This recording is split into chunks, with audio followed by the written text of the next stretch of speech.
Anastahili sifa na utukufu.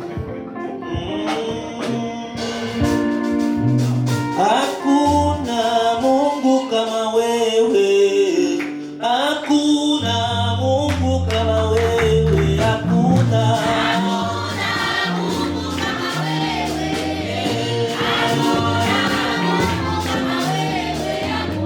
hakuna Mungu kama wewe. Hakuna Mungu kama wewe, hakuna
ila mtu aanze kujiconnect na Mungu, maana huu ni wakati mzuri sana wa kujiunganisha na Mungu.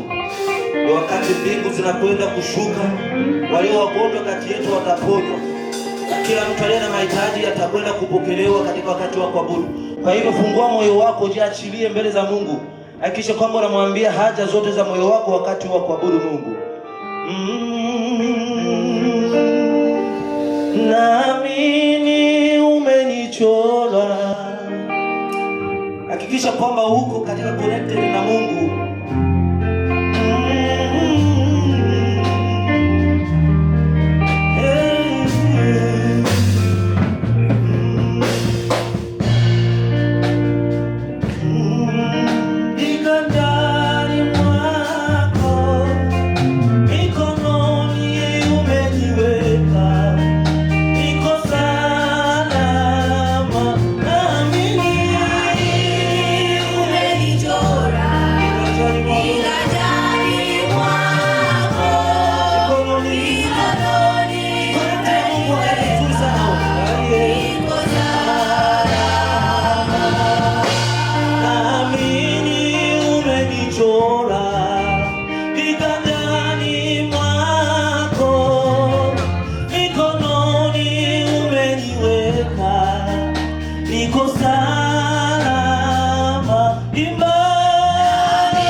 maisha ya kila mtu aliyoko hapa Bwana.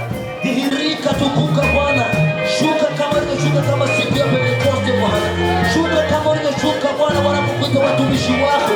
Shuka Bwana wanapokulilia watu wako. Kutana na haja za kila mmoja wetu Bwana. Kutana na kila ombi la kila mmoja wetu Bwana. Walio wagonjwa kati yetu wapone. Walio na udhaifu wote Bwana, walio watoto wakiwa na nguvu. Walio na mahitaji, wanaotafuta kazi wapate. Wanaotafuta watoto waende wakapate. Jehova, ni wewe pekee unaweza kutana na kila mmoja wetu Bwana. Hakuna mwingine. Hakuna mwingine, ni wewe pekee yako Bwana. Hakuna mwingine unayestahili kuabudiwa. Hakuna mwingine anayestahili kupewa sifa. Ndio maana Bwana tunakusanyika siku ya leo Bwana. Mchana huu Bwana tukiwa hapa. Tukiwa tumejiachilia mbele zako. Tukiwa tumeanguka mbele zako. Tukisema kwamba Bwana kutana na kila haja za moyo wetu. Wewe ni Mungu pekee unayestahili kuitwa Bwana, ukaitika. Ukasema kwamba wewe si kiziwi tukuite. Ukatupatia Mathayo 7:7 kwamba tuombe tukuishe na tutakufungulia Bwana. Onekana jinsi ulivyo Jehova. Tukuka jinsi ulivyo Bwana. Oh Jehova, onekana. Yesu onekana. Onekana Bwana. Ni wewe pekee Bwana. Hakuna mwingine Baba. Onekana jinsi ulivyo Bwana Yesu. Haleluya Yesu, tunakuhitaji. Yesu tunakuhitaji katika maisha yetu. Tunakuhitaji katika huduma zetu. Tunakuhitaji katika kanisa lako. Jehova tukuka. Onekana kabisa katika maisha yetu. Unganisha watumishi wako na kanisa lote. Wacha Mwenyezi Mungu watu wanapotuona wamuone Yesu.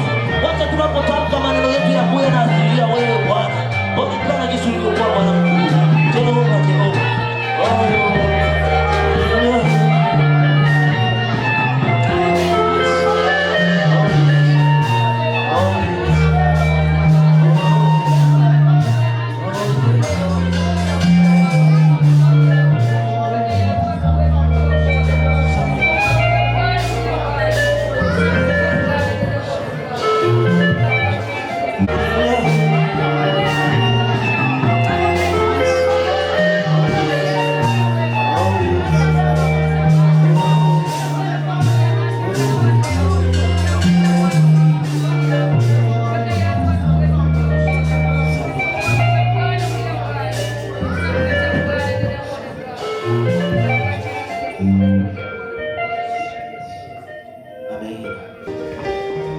Bwana Yesu asifiwe. Furaha iko. Tumepata Bwana. Bwana Yesu asifiwe. Leo furaha iko ya mingi sana. Bwana Yesu asifiwe. Ni muda mzuri sana wa kusikia wale waliobarikiwa sauti na Mwenyezi Mungu. Karibu kwaya Getsemani kwa nyimbo moja, kisha watafuata kwaya Wokovu kwa nyimbo moja, kisha kwaya ya vijana kwa nyimbo mbili. Karibuni.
Mimi nitaondoka kazi yangu ikiisha, mimi nitaondoka.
moja dakika kidogo, karibu sana, ili kushuhudia yale Mungu aliyokuwezesha.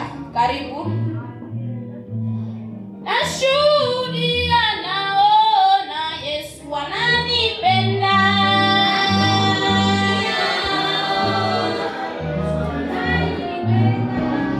Nashuhudia, naona Yesu ananipenda.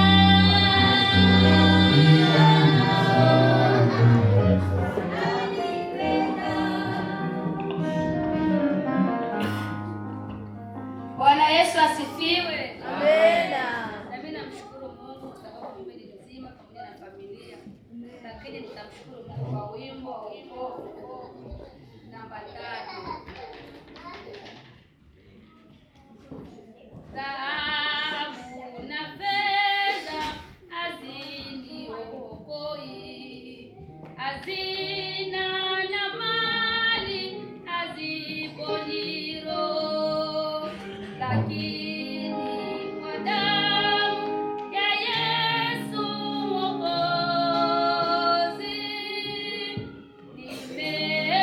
nimenunuliwa nipate nimekomozwa pasipo mali, kwa neema nimeokoka. Ni bei gani kwa damu yake alilipa deni langu. Nimekomozwa pasipo mali, kwa neema nimeokoka. Ni bei gani kwa damu yake alilipa deni langu.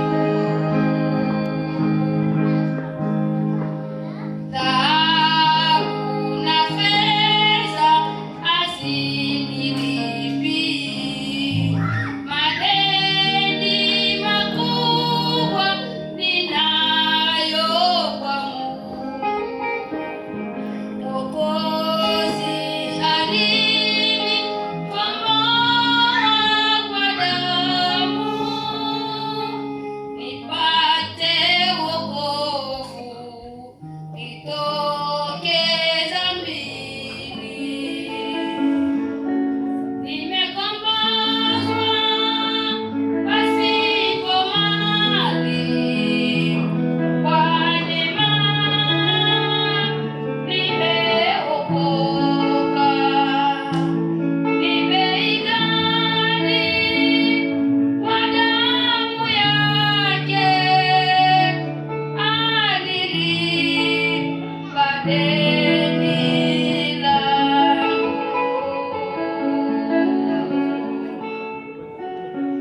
Dhahabu na fedha haziufungui mlango wa kukaribia Mwenyezi, lakini kwa damu nimeifikia rehema ya Mungu aliye mkuu. Nimekombolewa pasipo mali, kwa neema nimeokoka. Ni bei gani kwa damu yake alilipa deni langu. Nimekombolewa pasipo mali, kwa neema nimeokoka. Ni bei gani kwa damu yake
kweli? Mimi napenda sana kumshuhudia huyo Mungu kwa sababu amekuwa akinilinda katika mengi, amenipiga kwa mengi. Na ndio maana huwa napenda sana kumshukuru kwa nyimbo.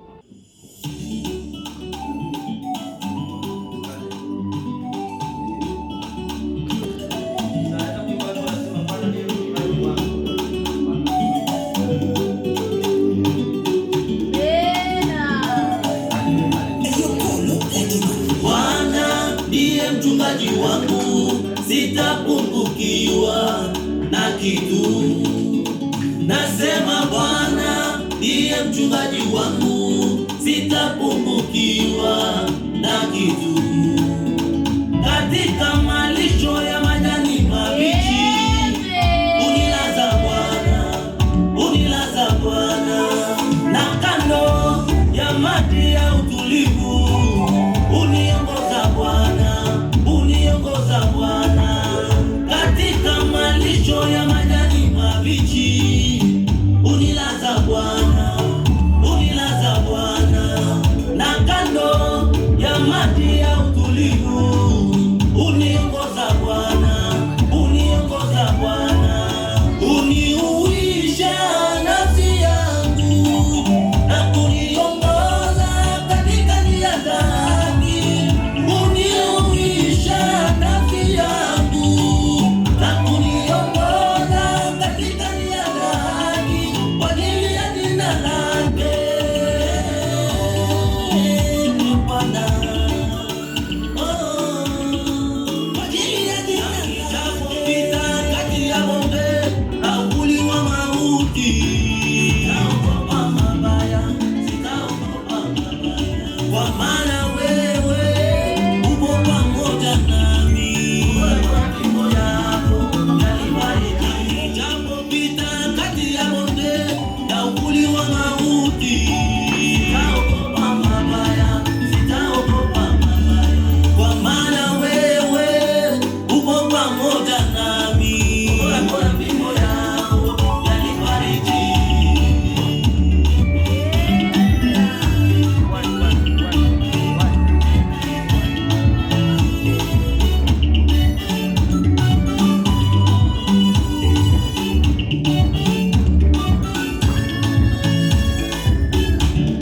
Waandaa meza mbele yangu, machoni pa watesi wangu. Bwana, umenipaka mafuta kichwani pangu, na kikombe changu kinafurika.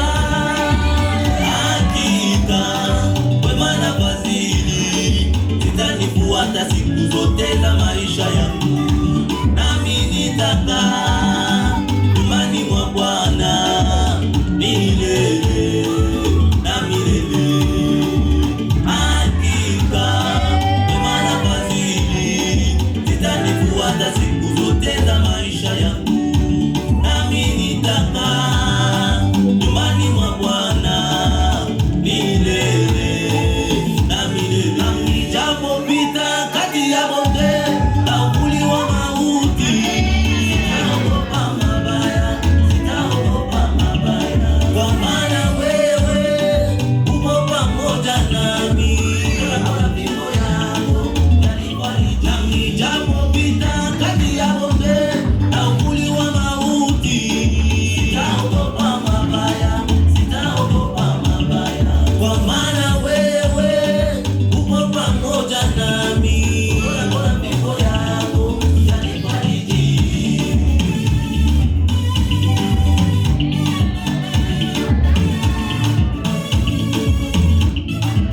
Bwana ndiye mchungaji wangu, sitapungukiwa na kitu. Nasema Bwana ndiye mchungaji wangu, sitapungukiwa na kitu. Katika malisho ya majani mabichi, unilaza Bwana, na kando ya maji ya utulivu, uniongoza Bwana, katika malisho ya majani mabichi, unilaza Bwana, na kando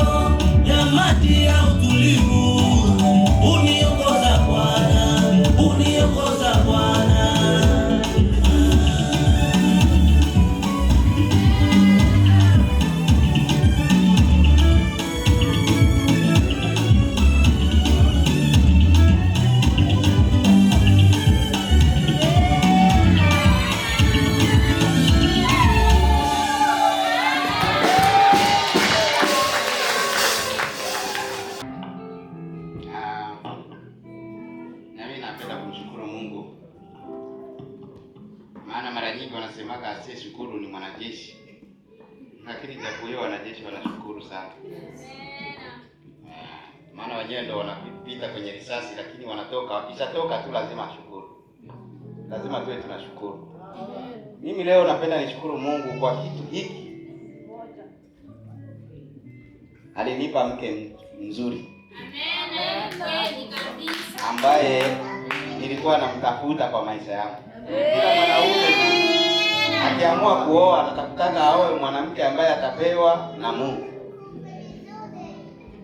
Kwa uguruguru wangu wote ninapata yule ambaye nilipewa na Mungu. Amen. Kwa hiyo nikitaka kushukuru Mungu, leo naitwa baba kwa ajili yake. Kwa hiyo asiyeshukuru ni mwanajeshi. Mungu atukuzwe kwa hiyo. Bwana Yesu asifiwe. Sisi wako kwa ingia tunasema baada mbio. Maana kipindi hiki tunaposimama tunashuhudia shetani kule kwenye yeye anafezeka. Bwana Yesu asifiwe. Kama kwa wengine anakaribisha sema baada mbio kama kusimama. Nilikuwa nasukumwa niende. Lakini sana akamalizia mji kipindi kinaendelea. Anatenda mambo makubwa. Maana jambo bila kuelewa.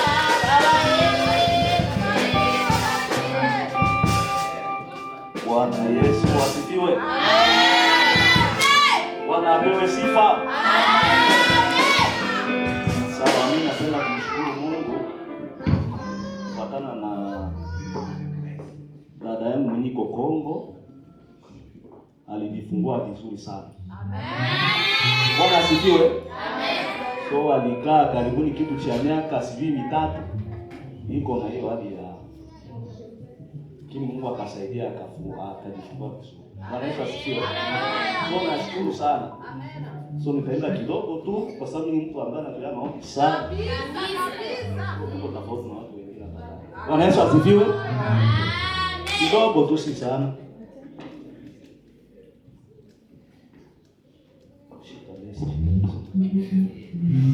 Nisaidie kwa hii kitu. Dakika kidogo tafadhali. Sio kidogo baba.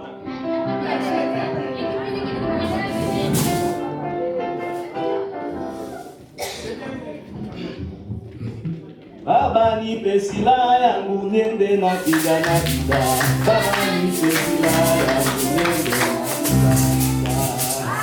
Nipe silaha yangu niende na pigana vita. Baba nipe silaha yangu niende na pigana vita. Baba nipe silaha yangu niende na pigana vita. Baba nipe silaha yangu niende na pigana vita. Baba nipe silaha yangu niende na pigana vita.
Bwana Yesu asifiwe. Bwana Yesu asifiwe. Naona wimbo ni kama unawachanganya. Watu nani wengine wimbo ya. Sawa. Bwana niongoze, Bwana niongoze. Nimalize mwendo salama.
Hallelujah.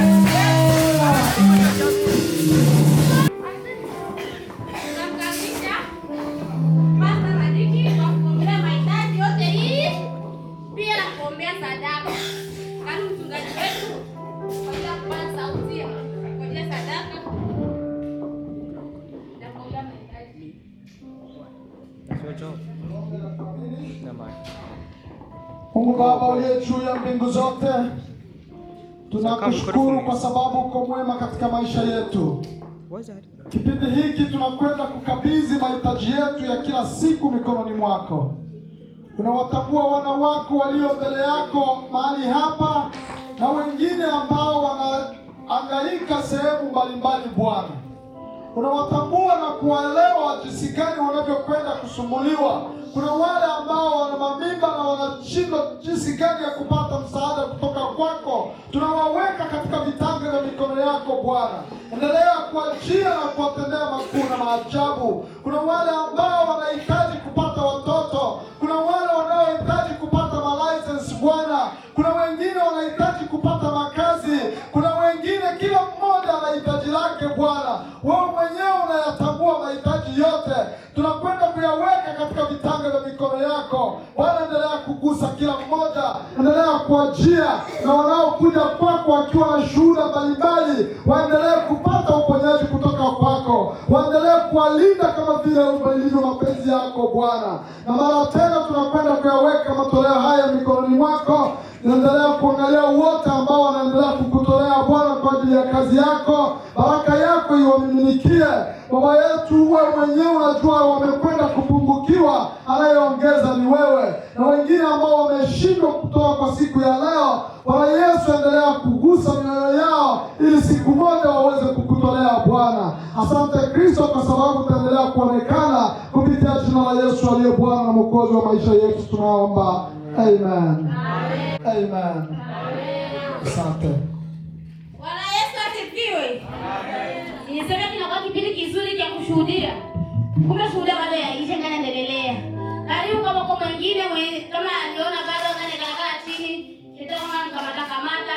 Kumbe ipo. Karibuni endelee kushuhudia. Kama nifunga na kama kuko mtu mwenye bado alikuwa hayapita.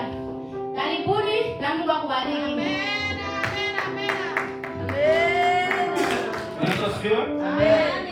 Tena. Mimi nataka nimshukuru Mungu. Nilikuwa nimeenda holiday. Nimesafiri salama, nimerudi salama. Nashukuru Mungu kwa wimbo. Kama Mungu asimame nisaidie. Amen.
walikopata uzima ule ulioandaliwa wa milele.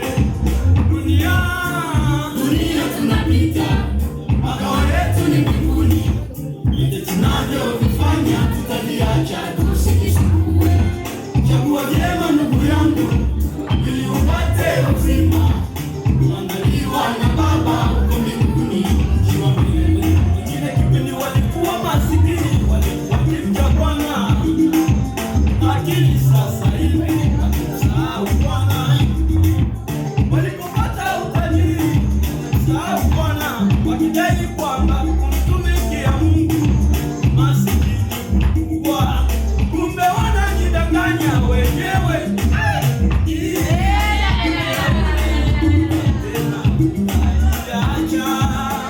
Dunia tunapita, makao yetu ni mbinguni. Chagua vyema ndugu yangu, ili upate uzima uandaliwa na Baba huko mbinguni, mji wa milele. Fuata njia ya Mungu. Yesu ndio mashauri. Kuna mwingine wa kutegemea. Dunia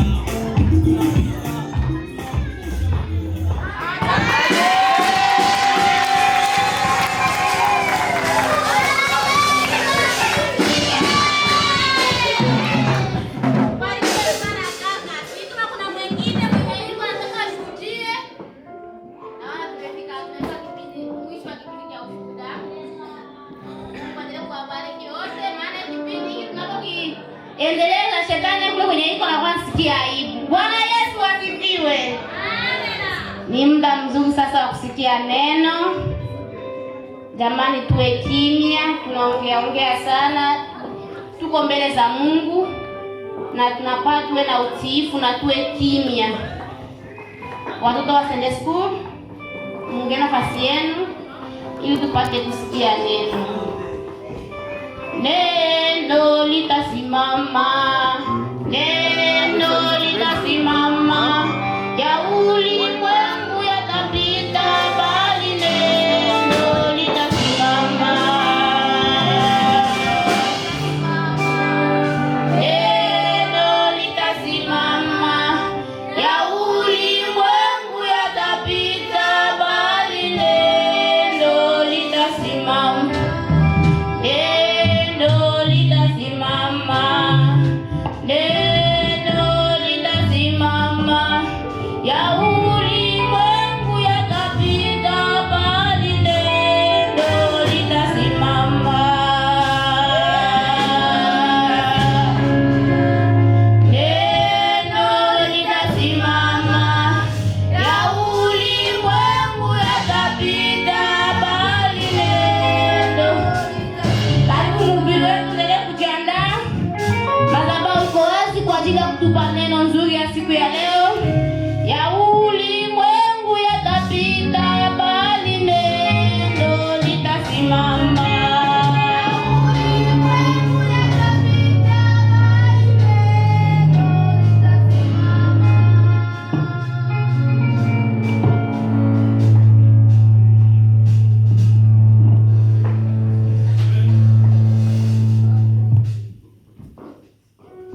Bwana Yesu asifiwe.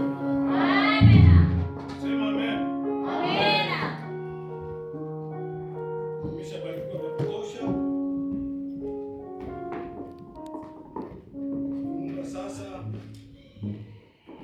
kusikiliza neno la Mungu. Amen.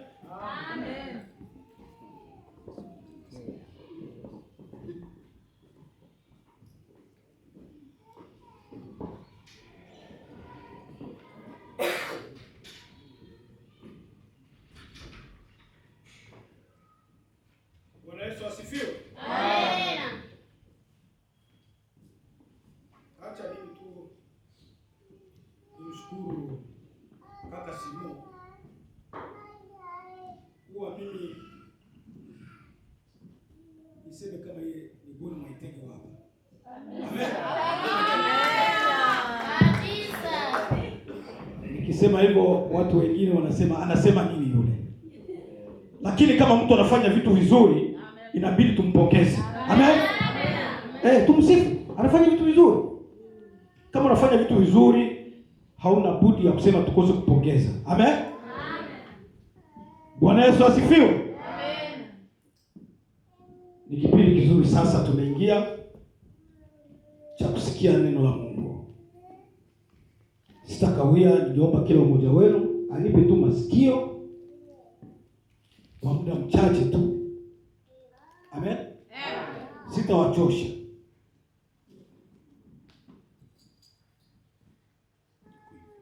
Somo letu la leo tutajifunza kuhusu imani. Amen. Imani.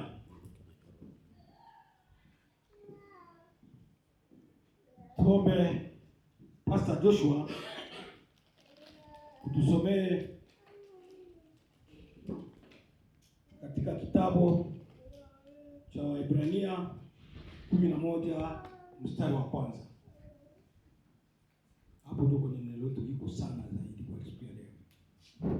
Waebrania 11 mstari wa kwanza.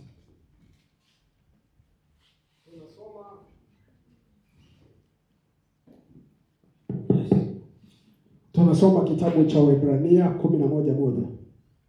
Maandiko yanasema hivi: basi imani ni kuwa na uhakika ya mambo yatarajiwayo, ni bayana ya mambo yasiyoonekana. Amen. Amen. Sema amen. Amen. Amen. Amen. Nafikiri sisi sote tumesikia maana ya imani. Amen. Imani tumeshasikia maana yake ni nini, na tumeshasikia inatuambia nini. Kuna madhehebu mengi, unakuta kila dhehebu ina imani yake. Kama dhehebu la wenzetu au wanaovaa makanzu meupe, kwa kusema wafanye msikiti, unakutana wanapima kwanza, wanaweka, wanasema tunatafuta kwenye kibla iko. Ndio imani yao inawaongoza hivyo. Amen. Hawawezi wakaweka msikiti hivi hivi tu, wanapima kwanza waone kibla ni wapi. Amen. Ndio imani yao inawaambia hivyo. Na kuna wengine madhehebu ina imani tofauti. Amen. Ina imani tofauti. Kila dhehebu unaweza kukuta iko na imani yake. Lakini nataka kukwambia leo, mtu asikutoe kwenye imani yako wewe. Amen. Usitoki kwenye imani yako, wala mtu asije akakwambia utoke kwenye imani yako. Linda imani yako. Linda imani yako. Amen. Amen. Biblia inatuambia kuhusu imani. Na tumeshasikia mambo mengi kuhusu imani. Imani, ukiwa na imani, imani sio kwa sababu ya kitu unaona sasa hivi. Ni matarajio ya kitu kenye kionekani lakini kitakachokuwa. Amen. Ndio imani. Ndio maana watu wengi wanakuwa na imani tofauti, na wengine wanakuwa na imani hapa. Nakumbuka wakati niko kambini, kijana wangu kwenye vijana wangu mmoja akaenda kunistaki kwenye mitualite yetu ya watoto ya Uvira, Wafuliro. Akaenda akawaambia pale, eti mumshaurie baba yangu. Baba yangu, mimi nishapata mtoto mwanamke, mwataniweka kwenye kesi ya kwenda Ulaya. Na wananiambia nitoe tu pesa kidogo. Sasa nimemwambia baba anakataa. Hajui kama mimi nikienda kule na mimi naweza nikawakokota. Tukaenda sisi wote. Wakati waliniita kule kwenye kamati ya watoto wa Uvira, Nikawaambia hicho kitu kwangu mimi hakiwezekani. Amen. Mimi najua hata wao wakienda na sisi tutaenda tu. Nilikuwa na imani ilikuwa ngumu sana. Nikasema hata wao wakienda na sisi tutaenda tu. Basi mtoto akawa hafurahi, akawa ananungunika kwa sababu nimemkatalia. Lakini siku moja nilimwambia, ona sasa wameshamaliza vipimo, kama na mimi ningekupatia kama niko nao. Nikamwambia hivi, tunaona hao wote wamemaliza vipimo, wamemaliza kila kitu, wanasubiri safari. Lakini imani yangu mimi inaniambia kama sisi tutaenda na tutawacha hapa. Amen. Mke wangu akaniangalia, watoto wakaniangalia. Akasema, "Oh mzee, ni mzee wa imani." Mzee wa imani nini? Nilitegemea kwa sababu ukiwa na imani, ukiamini, kila kitu chote kinaenda kwa Bwana.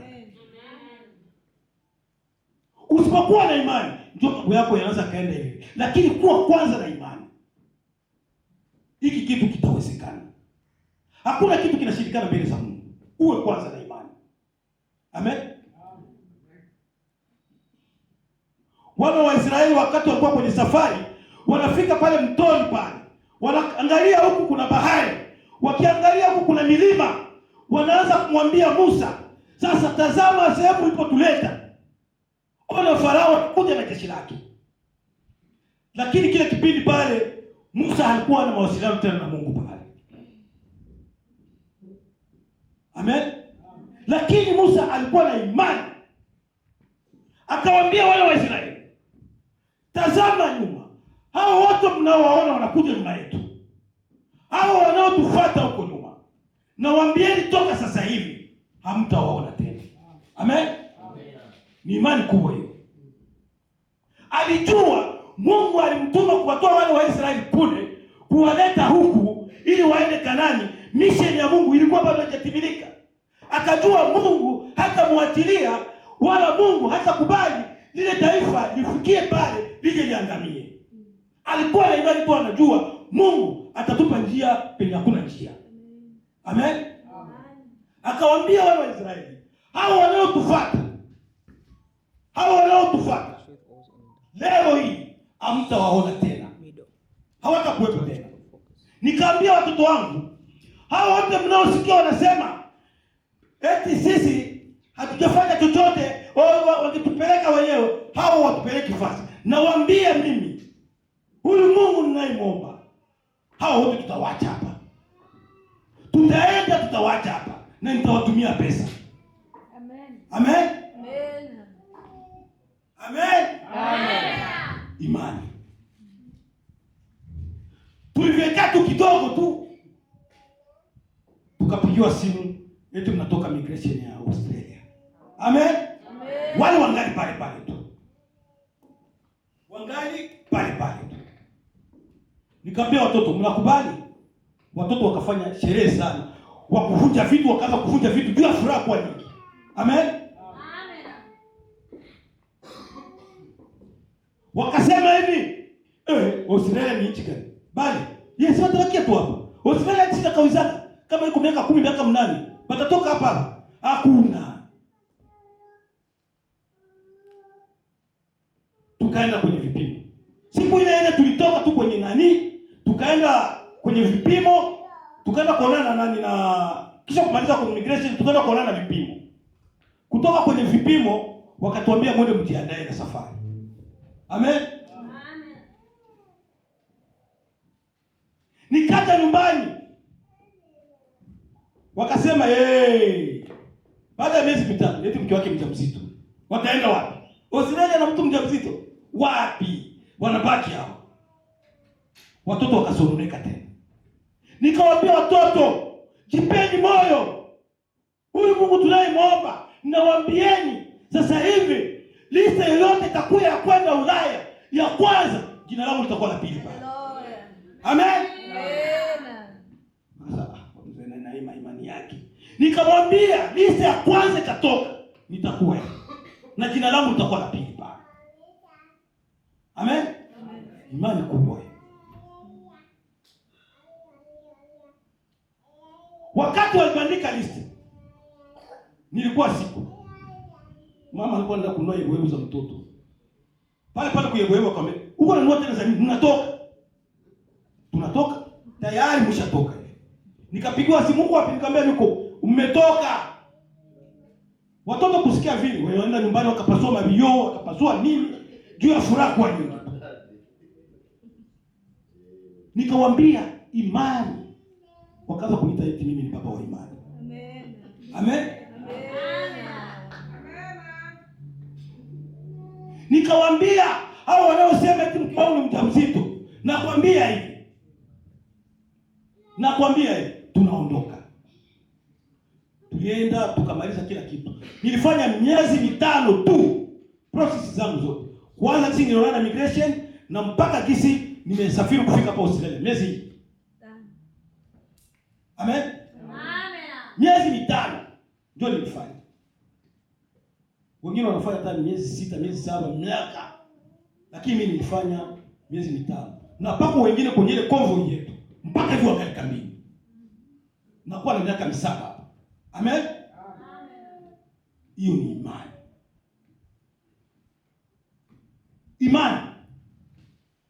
Imani inakupatia kuwa na ujasiri. Amen. Imani inakupatia kuwa na nguvu. Hao wenzetu pale majirani yangu pale kuna kanisa moja walikuwa wanapenda kufanya mbele hivi. Hebu imani yao ilikuwa kiwaambia akikusalimia na kusalimia mara 3. Jambo. Ya 3 kuwasha ndio nini pastor? Sielewi kwa nini. Ndio maana yake uwezo. Amen. Bwana Yesu atuhurumie sana.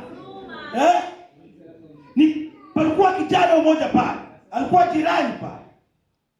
Mimi kwangu na kwenye hilo kanisa, basi tunaelewa kwangu. Na kwa yaani wakisimama tu pale, mimi niko na kaona. Sasa nikipiga tu, unakutana wanaweka fence, hapo wanakamata kiti kizuri cha hoteli. Hapo wanakamata picha ya Bulangi, wanaiweka pale. Wanaweka pale kwa kile kiti. Na bushi wanakonga huko. Hakuna mtu anakaa kule mbele, lakini picha ya mtu tu wanaweka pale. Unaona imani kisivyo? Imani yao wanatumainia vile yeye yuko hapa, picha yake iko hapa na yeye ipo hapa. Amen. Huyo mtu takutoka kwa ile imani yake wewe. Huyo kijana akapita, nikamwambia sasa wewe kweli kanisa basi mimi akao mtu kama tatoa hisi. Aliniambia mimi nafanya kazi pale, alikuwa sasa mimi ndio nao hapa. Yeye anafanya kazi za kanisa zote, kuweka nini, kupanga meza, kufanya nini. Amen adora. Amen. Yule kijana nikamwambia, akaniambia, "Tunaona mimi hizi kazi za ushemasi za hapa kwetu kanisa zote, mimi ndio nafanya." Na nilishaongea na Papa Bulange. Akaniambia nataka nipatie nini? Nikamwambia niongezee tu siku za kuishi. Bwana Yesu atuhurumie sana. Unaona imani za watu. Akaniambia mimi niliongea na mzee, akaniambia nataka niombe kile nataka. Akasema nilimwambia mzee nataka aniongezee siku za mimi kuishi duniani. Imani. Mtu anamwambia uko naomba Mungu mtu mwingine akupatie siku za kuishi, sio Mungu. Leo iko wapi? Haipo. Yule kijana alikuwa anaomba siku za kuishi. Yeye bado angali. Yesu atuhurumie sana. Ndio imani hizo. Pastor Joshua tusomee Luka 8:25.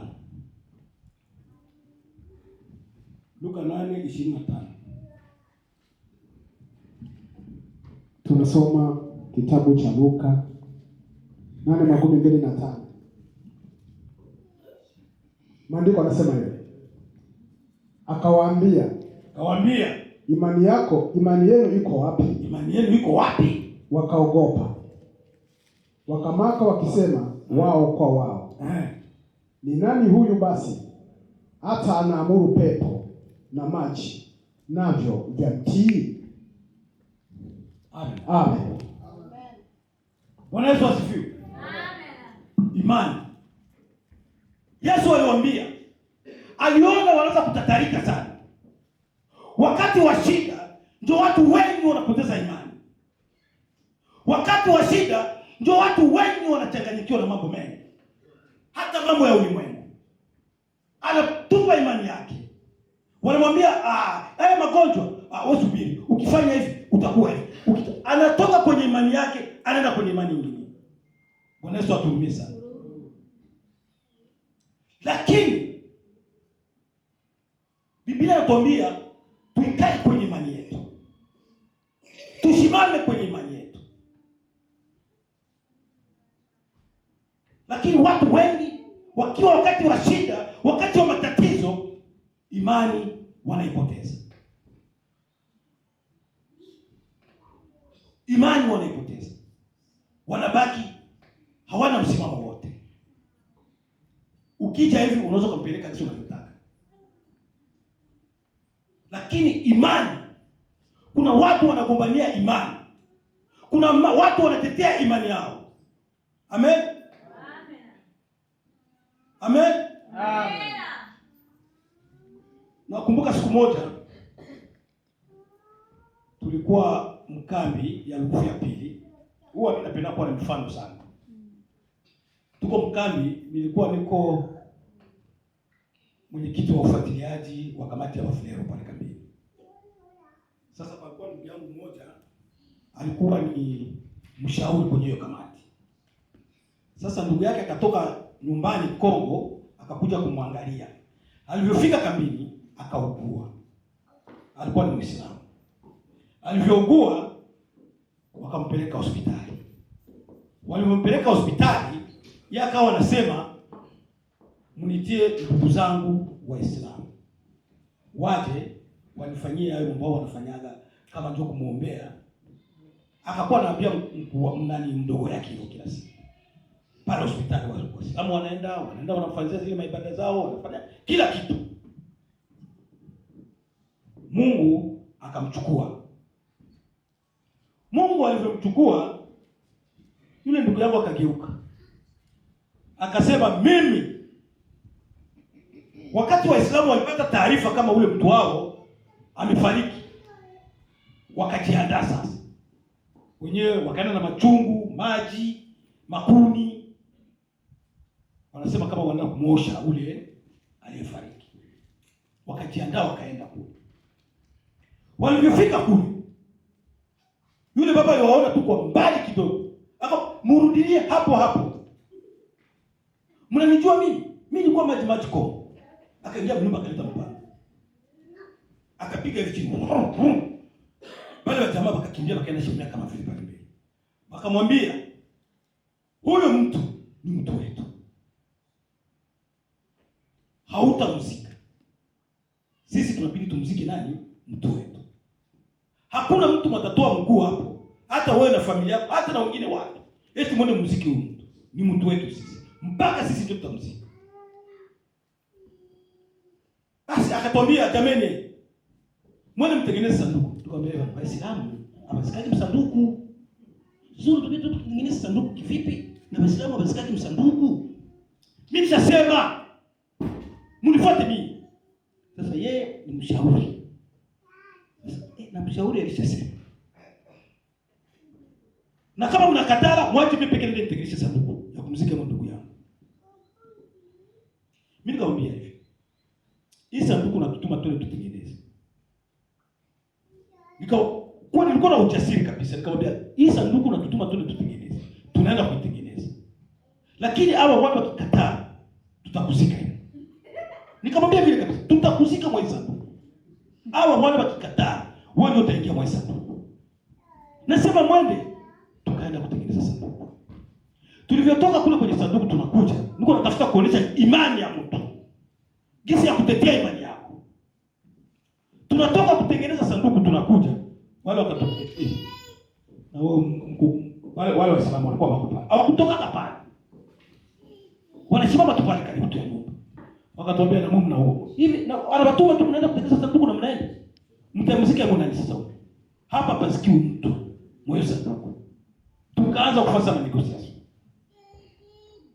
Tunamwambia Bwana, acha Waislamu waende na mtu, tukifika kule basi tumweke msanduku. Akakatala, mimi ni sanduku ndio sanduku tu. Bahati nzuri sasa, hapo Waislamu wanasema hatutakubali. Bahati nzuri mjomba wake akawa amekuja. Alipofika tunakuwa na saa ngapi? Saa 11 ya jioni. Toka asubuhi saa 12 tulianza ubishi mpaka saa 11 ya jioni. Mjomba wake anakuja anasema, "Ni nini?" Mjomba wake alikuwa mbali. Wakati alifika tukamwambia tatizo hili. Akasema, "Waislamu wako hapa." Tukamwambia, "Mjomba wako hapa." Akawaita. Waislamu muje mziki mtoe. Ule jamaa kuongea tena kitu. Mjomba ameshasema. Hakuongea tena kitu, akaikala kimya. Waislamu sasa wanaanza kulalamika sasa, wameshinda. Unaelewa imani ya mtu. Wakaanza kulalamika pale. Wakaenda wakamzika mtu wao. Na mimi nikasema, "Hii sanduku haiendi kwa mtu na tuibomoe. Itabakia hapa mpaka tupate mtu wa kuweka mwanzo." Bahati nzuri kwake yeye. Paka kuja taarifa mtu anakata mbele. Hii sanduku mnaanza tusaidia. Paka mama mmoja alienda kukata kuni, mti limeangukia alikufa. Tuko tunaomba hii sanduku kama itamwenea tuinunue. Paka turudishia gharama. Bwana Yesu atuhurumie sana. Hauwezi kumtoa mtu kwenye imani yake. Hauwezi kumwambia mtu afuate imani yako aache ya kwake. Amen.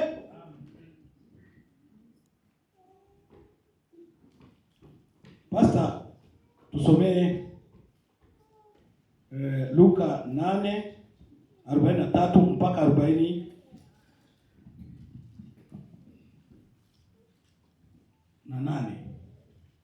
Luka 8:43 mpaka 48. 43 Luka inasema hivi. Luka 8:43. Na mwanamke mmoja ambaye ametokwa damu muda wa miaka 12 aliyekuwa amegharimiwa mali zake zote kwa kuwapa waganga asipate kuponywa na mtu yeyote, alikwenda nyuma yake akaugusa upindo wa vazi lake, na mara hiyo kutoka damu kwake kulikoma. Yesu akasema, "Ni nani aliyenigusa?" Basi watu wote walipokana, Petro alimwambia, "Bwana mkubwa, makutano haya wanakuzunguka na kukusonga." Yesu akasema, "Mtu alinigusa, maana naona ya kuwa nguvu zimenitoka." Yule mwanamke alipoona ya kwamba hawezi kusitirika, akaja akitetemeka, akaanguka mbele yake, akamweleza mbele ya watu wote sababu yake ya kumgusa na jinsi alivyoponywa mara. 48 na mwisho. Akamwambia, "Binti, imani yako imekuponya. Enenda zako na amani." Amen. Amen. Bwana Yesu asifiwe. Tunasikia habari za huyu mwanamke aliyofanya miaka 12 akitoka damu. Amen. Huyu mwanamke habari zake zinasema kama alikuwa ni mtu mwenye mali. Alituziwa kila mahali. Alipelekwa kila hospitali yote. Walifanya kila chochote kila wanachokijua. Lakini hakuweza kupona. Amen. Hakuweza kupona. Yaani tunaweza tukasema hapa kwetu wakati kipindi tuko Afrika, hospitali kubwa watu walikuwa wanaamini sana ni India. Na sisi tulikuwa Uvira, ulikuwa unasikia wanakuwa Fomelaki. Kama sio Fomelaki kishindikana kwa Kenya, Nairobi. Ndio zilikuwa hospitali kubwa kile kipindi tuko mbali. Sasa huyu mama walimbeba hospitali zote kwenda kufanywa matibabu, lakini haikuwezekana. walimaliza pesa nyingi sana. Hata angekuwa hapa kwetu haingewezekana. Amen. Hapa ndio wanasema wana kila kitu chote, lakini haingewezekana.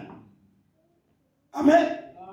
Kwa sababu alikwambia alijaribu pesa nyingi, alitoa pesa nyingi, alionana na madokta, alionana na waganga, lakini haikuwezekana.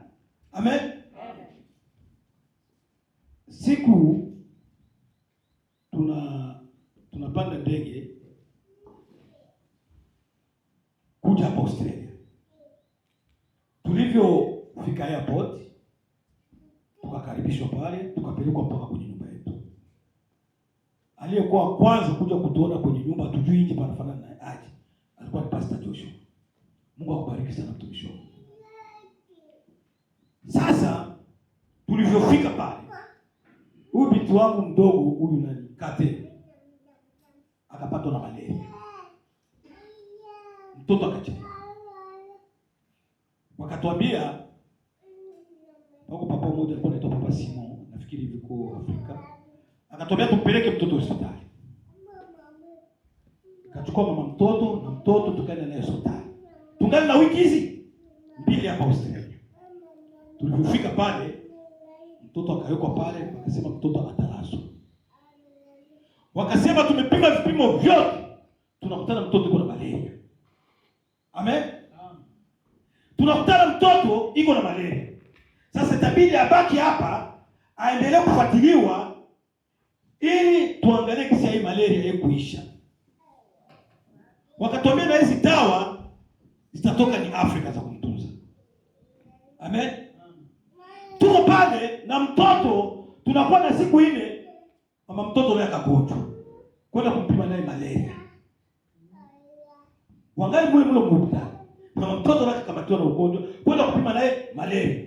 Wakapita wanasema hakuna shida. Familia yote mwakamata wao wapite kuchika. Sisi wote wetu kwa tunabaki nyumbani, tukaitishwa. Tukaenda Msiti, hospitali mwa refugee kwa kule Msiti. Sisi wote familia nzima, watoto wote twende tukapimwa. Hawa sehemu walipo wanaweka kwenye chumba wako hizo. Wanasema basi kwa mtu mwingine kwenda kuangalia. Wanaogopa malaria asifanye nini, isiambukize wengine. Bwana atuhurumie sana.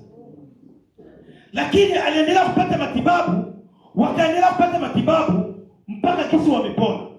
Mganga akanambia hivi, "Tunamwona mtoto na huyu mama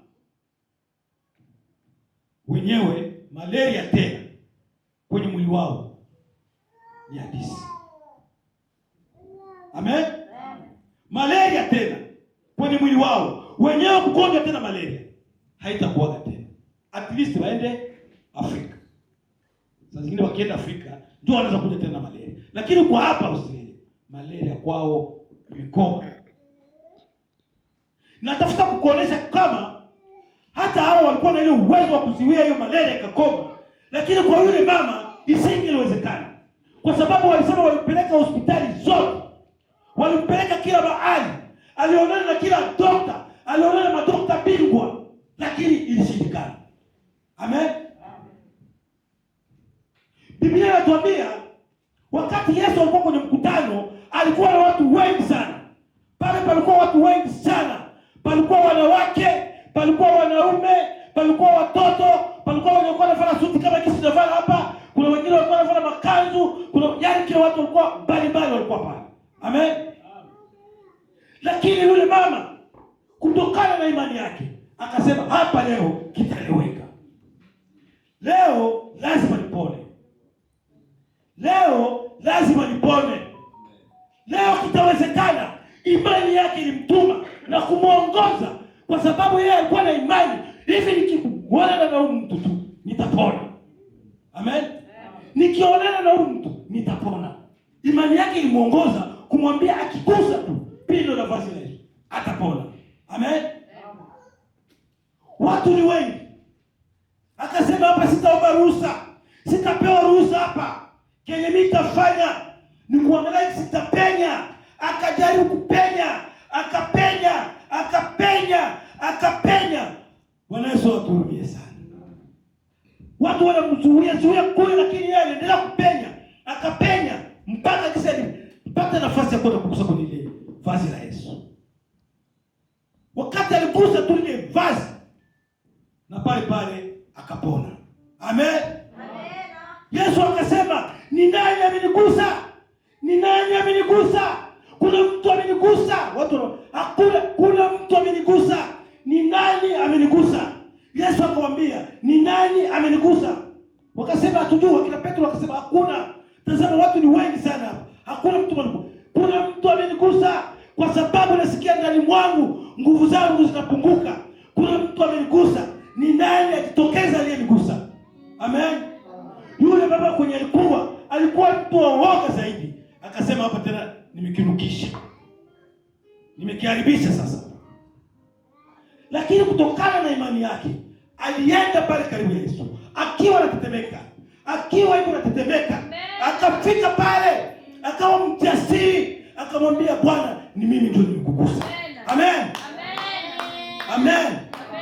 Ni mimi ndio nimekugusa. Akamwambia, tangu leo umepona, imani yako imekupona. Amen.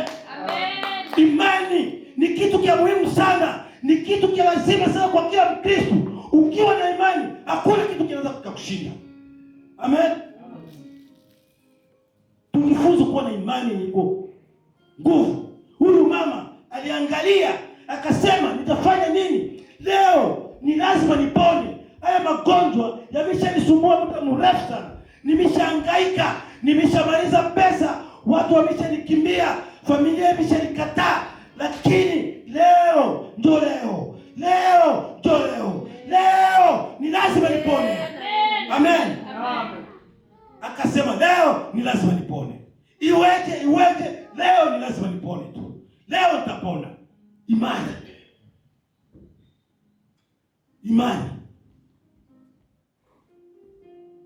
Tuwe na imani. Amen. Ukiwa na imani, kila kitu chote kinawezekana. Siku moja hapa mchungaji alisimama akatuambia, kwenye mkutano wetu wa mwezi wa 12 watu watapona. Huwezi kupona kama huna imani. Lakini ukiwa na imani, unamwambia Mungu, unajikabidhi kwa Mungu, unamwambia Mungu, leo ni lazima magonjwa yote yanisumbua, leo ni lazima yakome, ni lazima yapone. Mungu atakuponya kwa sababu una imani. Imani yako ndio itakuponya. Kama huna imani, hata tushinde tunaomba aje, tuombe maombi ya kupumua majiwe hapa, lakini kama huna imani, hakuna kitu. Itakuwa ni bure tu, tunajichanganya. Amen. Imani ndio kitu cha lazima. Imani ndio inaweza kukuponya. Bila imani hauwezi kupona.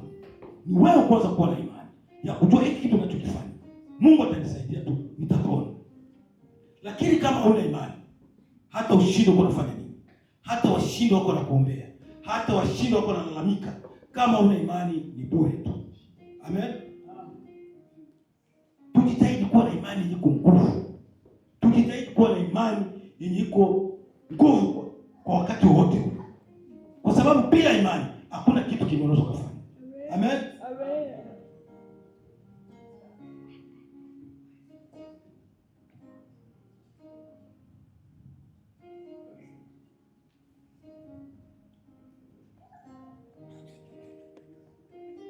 Pastor, tusome tena Wakorintho 5:25.